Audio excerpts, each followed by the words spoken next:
नमस्कार. महाराष्ट्र योजना कॉर्नरमध्ये आपल्या सर्वांचे स्वागत आहे.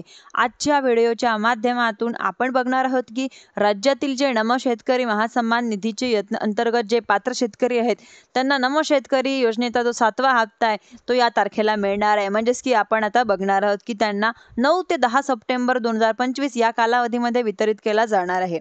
यासाठी राज्य शासनाच्या माध्यमातून 2932 कोटी रुपयाचा निधी वितरित करण्यात आलेला आहे. जे शेतकरी पात्र आहे, ज्या शेतकऱ्यांचे FTO जनरेट करण्यात प्रक्रिया सुरू करण्यात आलेली आहे, म्हणजेच की हा हप्ता त्यांच्या खात्यांमध्ये येणार का, परंतु यांच्यासाठी आपला FTO जनरेट झालेला आहे का, ऑनलाईन पद्धतीने कसं पाहायचं, म्हणजेच की कुठं बघायचं व त्यांच्या वेबसाईटवरती बघून घ्या. म्हणजेच की तुम्हाला कळेल की ऑनलाईन FTO जनरेट झाल्यानंतर आपल्याला हे पैसे मिळणार आहे का. व 9 ते 10 तारखेला म्हणजेच की 9 ते 10 सप्टेंबरला नमो शेतकरी महासन्मान निधी योजनेचा जे अंतर्गत जे पात्र शेतकरी त्यांना हा हप्ता मिळणार आहे. धन्यवाद.